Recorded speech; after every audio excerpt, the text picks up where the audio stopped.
మార్చి 13వ తేదీ 2025 గురువారం.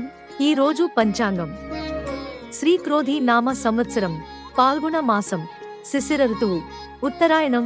సూర్యోదయం ఉదయం 6:41 సూర్యాస్తమయం సాయంత్రం 6:31 చంద్రోదయం.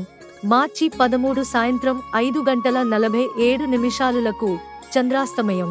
మార్చి 14 ఉదయం 6:33 తిథి శుక్లపక్ష చతుర్దశి ఉదయం 10:36 వరకు.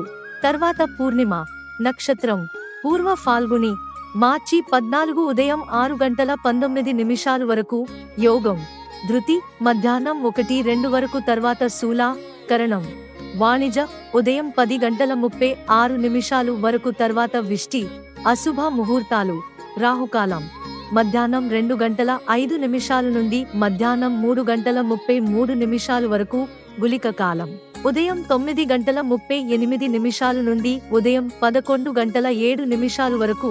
యమగండ కాలం ఉదయం 6:41 నుండి ఉదయం 8:10 వరకు.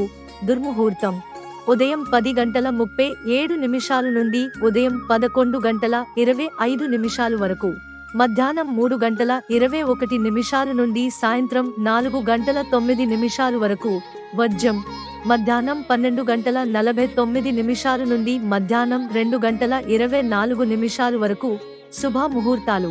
అభిజిత్ ముహూర్తం మధ్యాహ్నం 12:12 నుండి మధ్యాహ్నం 12:59 వరకు. అమృతకాలం రాత్రి 11:29 నుండి రాత్రి 1:03 వరకు. బ్రహ్మ ముహూర్తం ఉదయం 5:04 నుండి ఉదయం 5:52 వరకు. పండుగలు వ్రతాలు. శ్రీ సత్యనారాయణ పూజ, పూర్ణిమ వ్రతం, హోలిక దహన్, హోలాష్టక్ ముగుస్తుంది. చరిత్రలో ఈ రోజు 1899 రాజకీయ నేత మరియు హైదరాబాద్ రాష్ట్ర తొలి ముఖ్యమంత్రి డా. బుర్గుల రామకృష్ణరావు జననం 1958. కవి మరియు స్వాతంత్ర్య సమరయోధుడు వల్లతోల్ నారాయణ మేనోన్ మరణం 1980. లోక్సభ సభ్యుడు ఫిరోజ్ వరుణ్ గాంధీ జననం 1992. రచయిత, సమాజ సేవకుడు నిరంజన కులకుంద శివరావు మరణం 2004. సంగీత విద్వాంసుడు, సితార్ వాదకుడు ఉస్తాద్ విలాయత్ ఖాన్ మరణం 1940. Udham Singh British governor Michael ఓడయర్ను హత్య చేయడం 1968. డేమ్ జీన్ మాక్నామారా మరణం 1997. మదర్ థెరిసా అనారోగ్యంతో తప్పుకోవడంతో sister Nirmala missionaries of charity కొత్త నేతగా ఎంపిక 2013. పాప్ ఫ్రాన్సిస్ ఎన్నిక.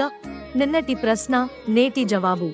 సనకాది మునులు వైకుంఠానికి వచ్చినప్పుడు ద్వారపాలకులు జయవిజయులు వారిని అడ్డుకున్నారు. కోపగించిన మునులు వారు భూలోకంలో జన్మించి విష్ణువు చేతిలో మరణించాలి అని శపించారు.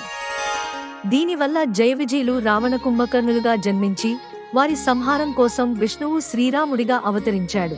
ఈరోజు ప్రశ్న, సూర్యుని రథానికి ఎన్ని గుర్రాలు ఉంటాయి? మీ గ్రహస్థితి ఏదైనా సరే భగవంతుని కృప మీ మీద ఎల్లప్పుడూ ఉండాలని నేను హృదయపూర్వకంగా కోరుకుంటున్నాను. మన శక్తికి దైవశక్తి కలిసినప్పుడు అద్భుతాలు జరుగుతాయి. ప్రతిరోజు దేవుని పేరును జపించడం మర్చిపోకండి. ఈ వీడియో మీకు నచ్చితే వెంటనే లైక్ చేయండి. ఇది ఎవరికైనా ఉపయోగకరంగా ఉండవచ్చు. దీన్ని ఖచ్చితంగా షేర్ చేయండి. మీరు ఇంకా మా ఛానల్కు సబ్స్క్రైబ్ చేయకపోతే సబ్స్క్రైబ్ చేసి దాని పక్కన ఉన్న బెల్ ఎంపికను ఎంచుకోండి. తద్వారా వీడియో అప్లోడ్ అయినప్పుడు మీకు నోటిఫికేషన్ వస్తుంది.